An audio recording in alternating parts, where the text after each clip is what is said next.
Hi, everybody. It's Sunday, October 22nd, 2017, and this is episode 10 of In the Hot Box. The weather's changing, it's getting cooler out, but the box stays hot. So, today, I'm going to read some Z-Burbia, the original Z-Burbia. People like that book. I love it. It's a great book. It's an ongoing saga. If you check back on some of the other earlier versions of In the Hot Box, or the earlier episodes, there's Z-Burbia. I'm just continuing slowly on every week or so when I can. I'm reading it live, not for recording because the book's been out. I just finished recording Chase Baker and the Spear of Destiny today. It's recorded. It ain't done. I still have a lot of work to do on it still.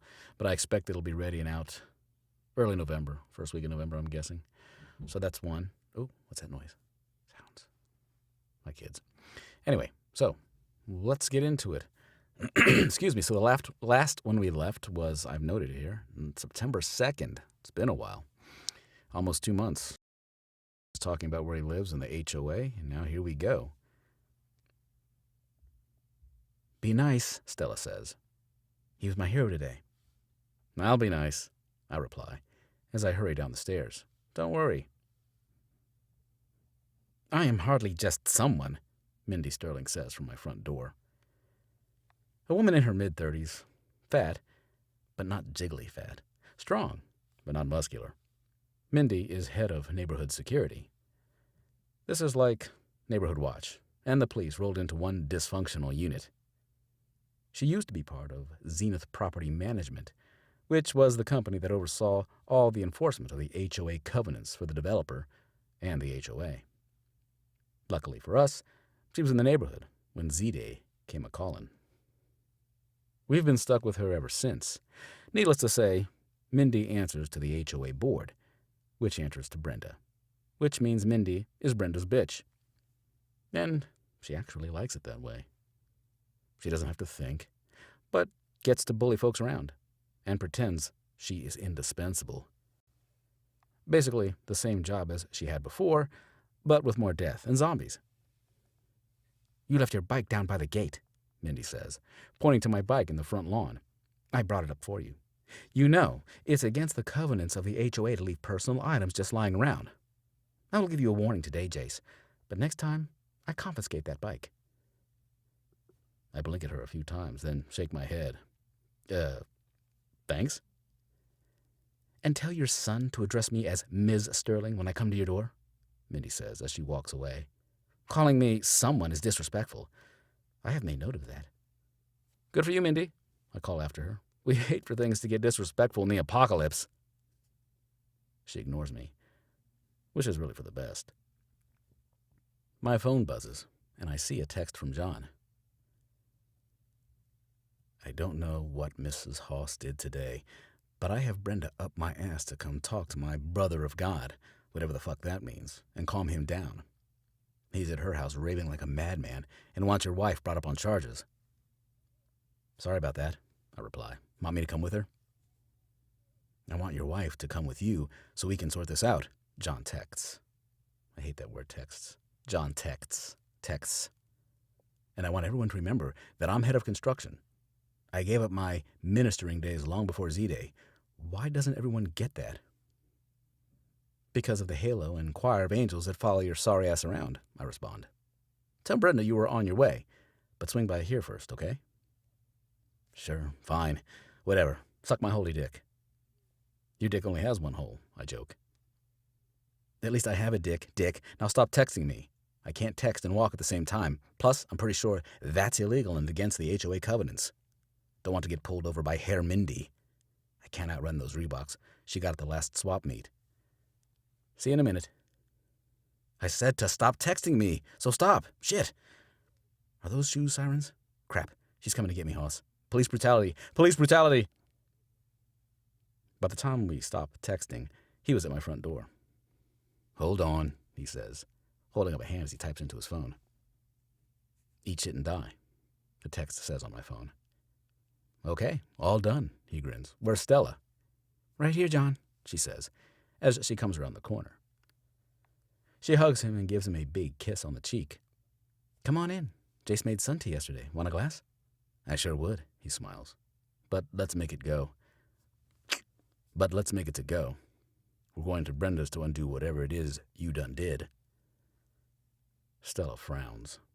John frowns. Both look at me. You didn't tell her? John asks. I thought I'd let you do it, I say. She likes you better. Right now I do, Stella says, and I'm not going anywhere near that man, not unless it's to put him down finally. Stella, darling, John starts. Don't darling me, Stella says.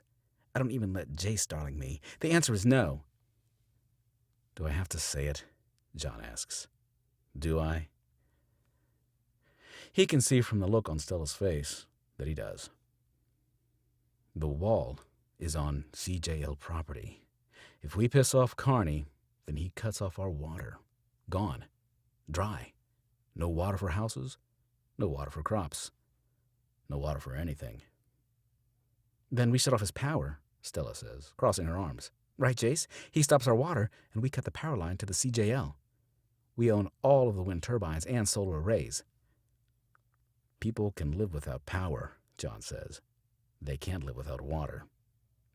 The river is just across the road down there, Stella says. We can get water from there. Not clean water, hon, I say, knowing I'm digging my own grave. The French Broad is contaminated as shit. Literally. And there's a toilet flush, so let's stop and I'll cut it in. The French Broad is contaminated as shit. Literally. The sewage processing plant upstream has been leaking for months since the fail-safes started to give out. Pretty soon, it'll just be a river of shit and piss. We need the well. You too, Jason, she says. I give her a weak smile and look at John. Just 3 seconds of ass-kissing will save us all, John says. You'll be a suck-up hero. I'll make sure the whole neighborhood knows about it. Stella grumbles a minute and then calls over her shoulder. I have to go fight a dragon, kids. Be back with your father soon. Okay, they both yell. John and I wince. Quiet down, John says. Mindy was just in the area, I explain. She's looking for a reason to bust me. Your yelling is a perfect reason. You hear that? That's my stomach. Fine, whatever, Stella says, as she closes the front door. Why's your bike in the front yard? It followed me home and then collapsed there, I say. Smart ass. The walk is pleasant, as it has become a nice late summer evening.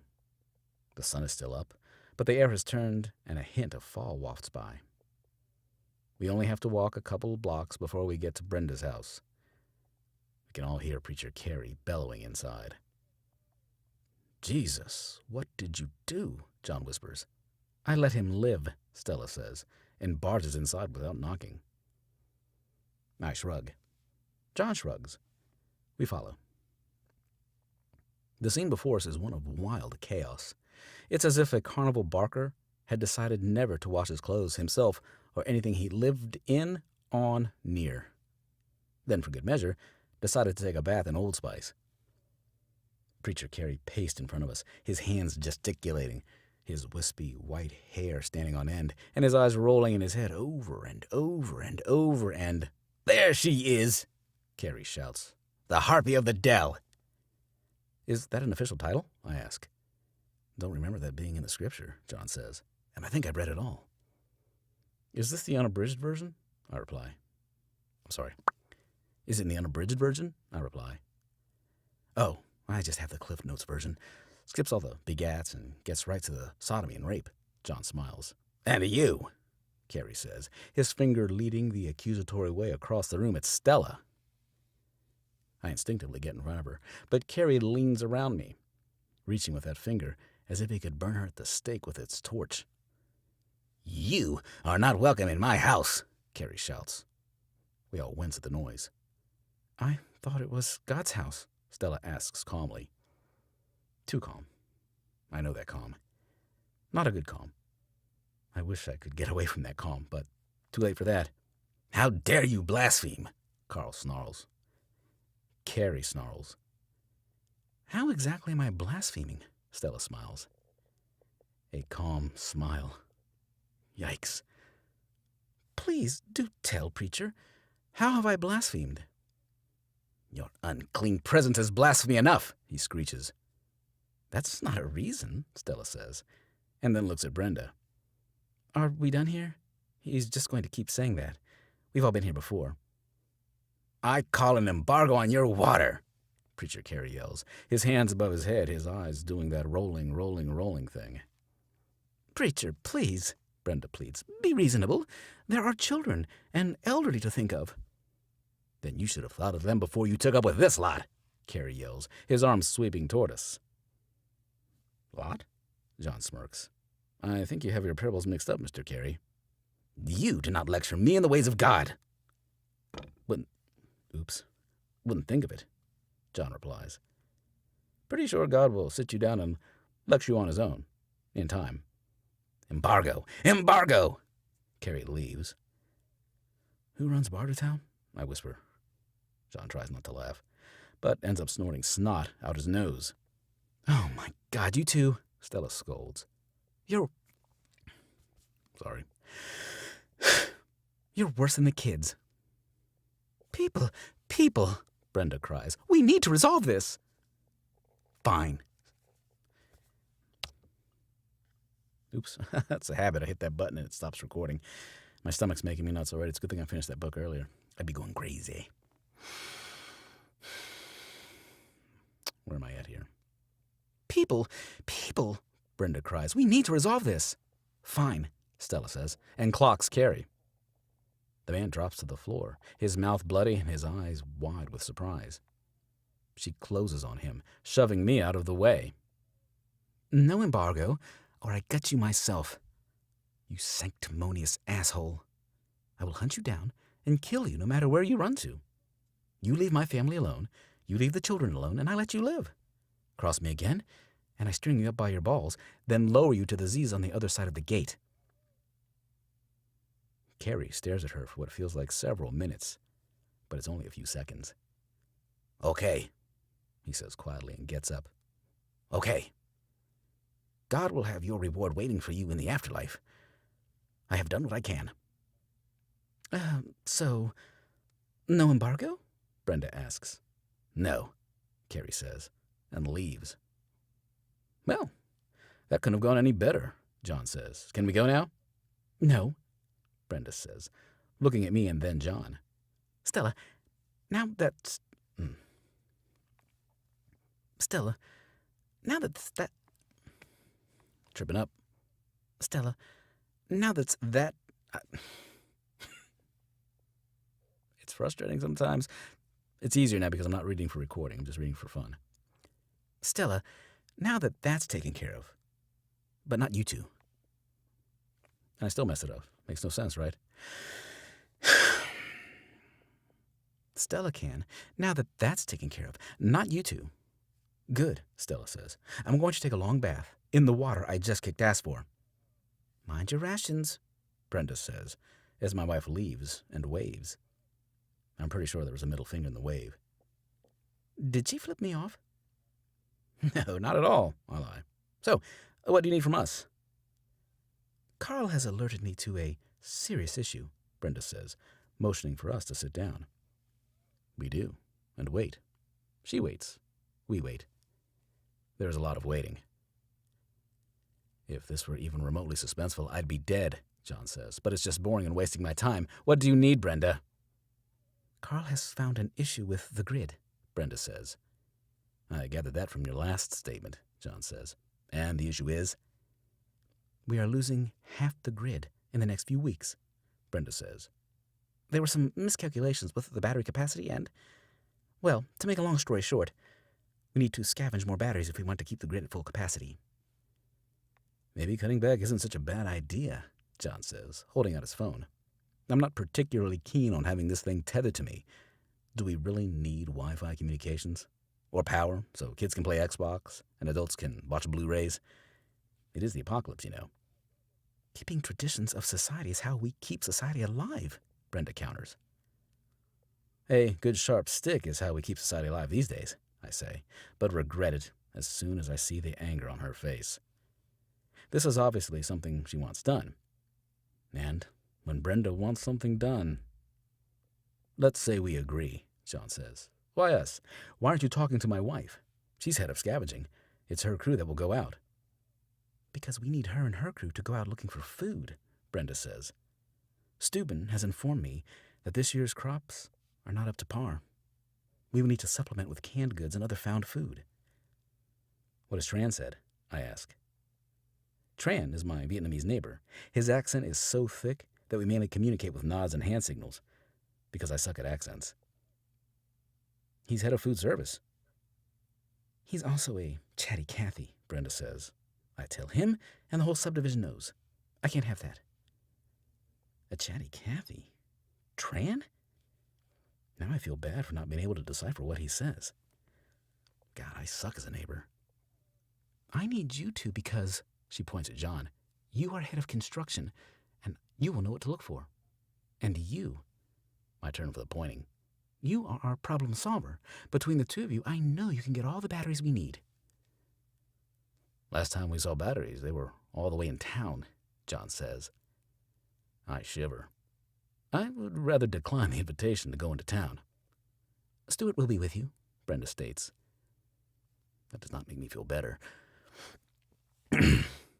That does make me feel better, but not by much. You hear that stomach grumbling? It's terrible. 3 of us? That's all? I say. I don't think so. You will be safe with Stuart, Brenda says, and motions towards the front door as if our time is through.